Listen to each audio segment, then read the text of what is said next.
So, when I was 3, I was home alone with my dad. My mom was at work. I'm not sure where my brothers were. Um, I asked if I could go outside in the backyard and play. Dad said sure. So, I'm back there. I'm playing, digging in the dirt, doing as I did as a kid. And I suddenly start hearing someone calling my name. It sounded like a whisper. Could have been that it sounded like it was far off, but it was faint, but I could hear it.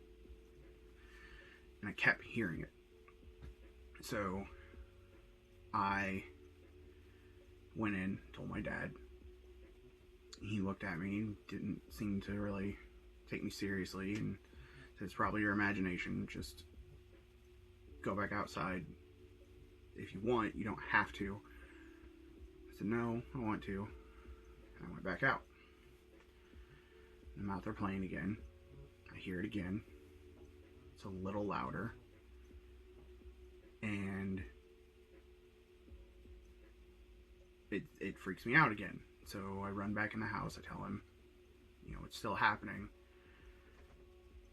He seems a little confused, and he thinks that it was this weird neighbor we had named Al that he would always mess with us, and he just did strange things. So he went out to the porch and yelled for Al to stop. And he's freaking me out. My dad, again told me, he's like, "You don't have to be out here. You can come inside." No, I want to play outside. So I sit down and I start playing again. I'm a little more attentive because this has now happened twice, and I want to see who this is, if it is someone. So I'm waiting. I start to, stop thinking about it, and then I hear my name said very clearly, and I can tell where it's coming from. Behind my house, there was another house, and it was always empty that I could remember when I was a kid. I only ever saw people go in and out of there if they were working on it, painting something, there wasn't ever anyone there. It was a 3-story house. The bottom floor was the basement. It didn't go underground, but it had windows, and there were no curtains or anything on them, and there was a door. It also had windows and a big padlock, and I never saw anyone ever go in and out of that door. It just was always there. And whatever, it was just an empty house. That's what it was. But that's where my name was being called from. And so I'm looking at the house, and I notice movement through the windows of the basement. And it's hard to really describe, but the best I can say is it seemed like a car passing by during the day, like the sun reflecting off. You see it move across your room. It's kind of like that, but it wasn't the light moving, it was the shadows moving, and they seemed to be swirling, and I watched them move from the left side over to the door, and then I watched the padlock pop open, lift, drop to the ground, the latch move, and the door open. And I jumped and ran inside as fast as I could, and I was frantic, trying to explain to my dad what I just saw. And he seemed really confused. I'm assuming he probably didn't believe me, but he got up and he came outside to look, and he's standing on the porch, and he looks up, and I see him see that the door is open, and I became even more scared because I saw the fear on his face. So he tells me to wait there, and he goes up, and he goes through the gate. There's a fence around the yard, and he walked up to the door and he looked inside, and he walked in, looked around, came out, told me to go in the house. I went into the kitchen. I could watch him through the window, and I saw him close the door, put the lock back on it. And then he told me I wasn't going outside by myself for a while. So, you would think that would be the end of the story. It isn't. So, when I was 6 or 7, a family moved into the house. And shortly thereafter, I became friends with their youngest son. And at this point, the story is always, like, this happening has always been on my mind. And so, at this point, I've pretty much convinced myself that this didn't happen. Because I never said anything, my dad never talked to me about it after that. Like, so, in my mind, I'm like, this was just something I came up with as a kid, my imagination, whatever. I talked to the son and told him what happened, and he saying things like, "Oh, that's crazy." Yeah. So probably around the age of 9, I'm with my dad, and we're watching the TV show Sightings, because we watch that stuff all the time, like aliens, ghosts, angels, demons, whatever. Always into that stuff. And I'm watching it with my dad, and somebody else was there with us. I don't know who it was. I don't know exactly what was going on,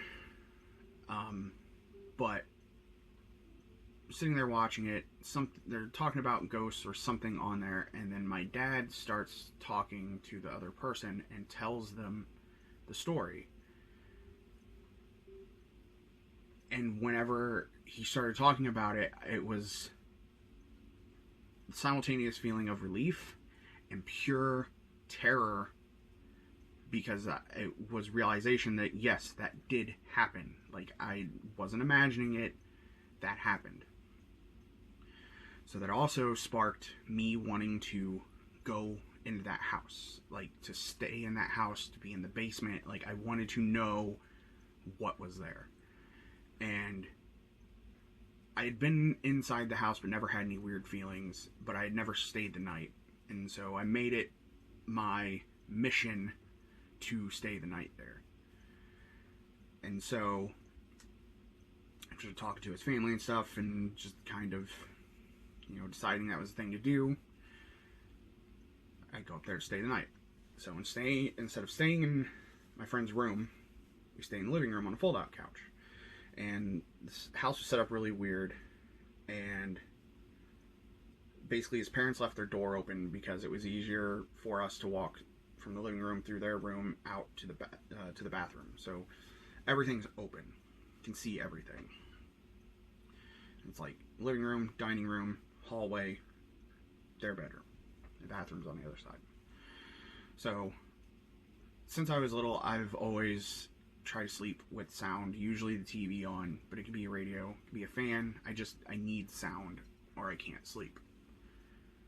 So usually any houses I've stayed the night at, I tried to weasel my way into doing that, but there it was like a dead no. Like, everything's off at this time, you go to sleep, this is it. I fell asleep before everyone else did. I wake up late at night. I don't know what time it is. It's just everything is dark and off.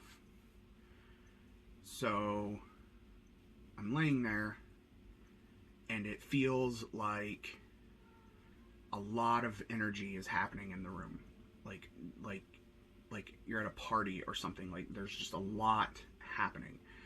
And I'm laying there, and I'm trying to get my eyes to adjust, because I'm trying to figure out why everything feels so energized.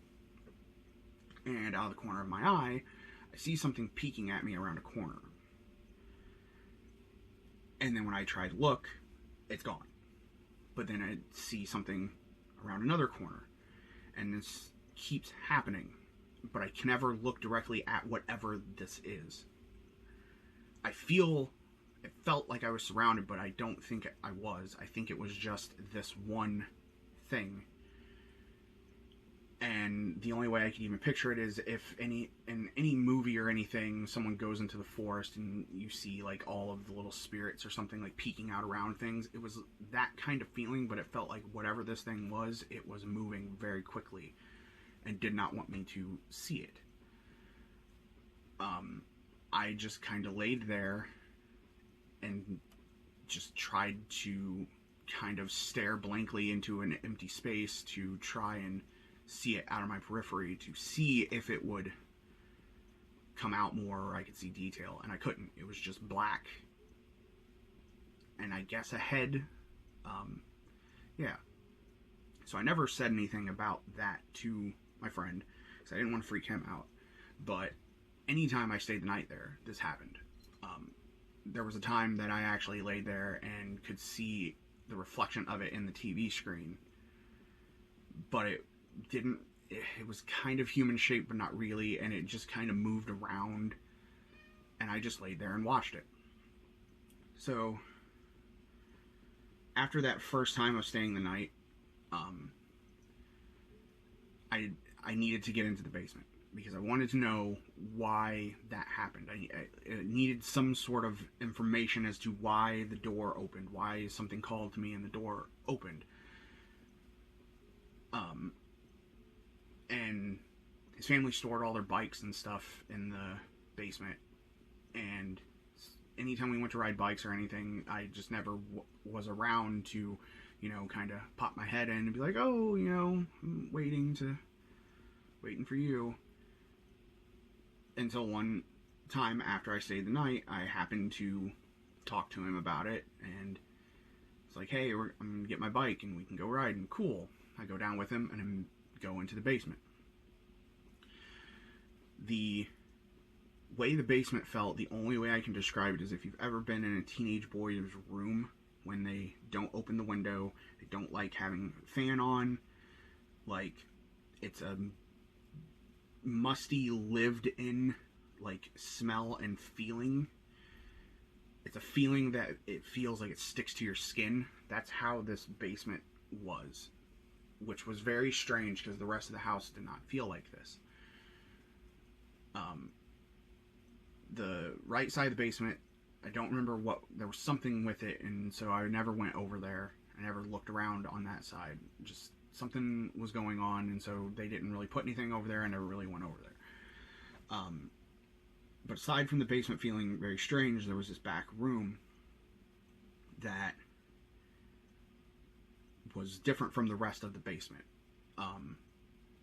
Like most of the basement was concrete center blocks, smooth, plaster, paint. But this other room, there was nothing in there, but the walls were like exposed rock, and it was all spray painted black. And it was always freezing cold in that room. Always freezing cold in that room. And there was just a tiny window to light it. Because even with the light bulb in there, for some reason it seemed to always be very dark in that room. It was always very dim in that room. And going in there, it just, I don't know, it was a very strange feeling, like just very weird, felt like you're being watched type of feeling. And so, I don't know if that's where this thing wanted me to go. I don't know if it wanted to hurt me or take me in there. I don't know. That's okay. This weird ass room in this basement. So after actually having stayed there, seeing things, going into the basement, basically my house was on an alley, and so there was a duplex, this house, and then the main street, and the sidewalk that went between, and there was no lights ever, and until I went into that basement, I never really had any sort of issue like at night walking by that house. It was whatever. This is where I live, who cares? But after I had actually went into that basement, anytime I walked by there at night, there was this overwhelming feeling of something staring at me. And the only way I can describe it is it felt like if you've ever had someone get right up close to you, eyes wide, just staring at you. That is what it felt like. Never did see anything, just always felt that. And it was always such an unnerving feeling, and I would always try to walk very quickly because it always felt like something was going to happen if I didn't. Never found out if anyone died in the house. I never found out anything. I don't know if anyone else had any experiences. I just know that's what happened to me. And I don't think it was something attached to me. I don't think it followed me, because that was the only time it ever happened. The only thing I would want to add to that is, ever since that I saw that lock fall off of that door, anytime I could, I would go by that door and pull on that lock, because I wanted to know how that could happen. I wanted to convince myself that if that happened, there was some trick to it. There was no trick to it. I still cannot explain what happened. I've want so bad to go back there. Like, I've been drawn to go back there because I want to see if it's still like that. But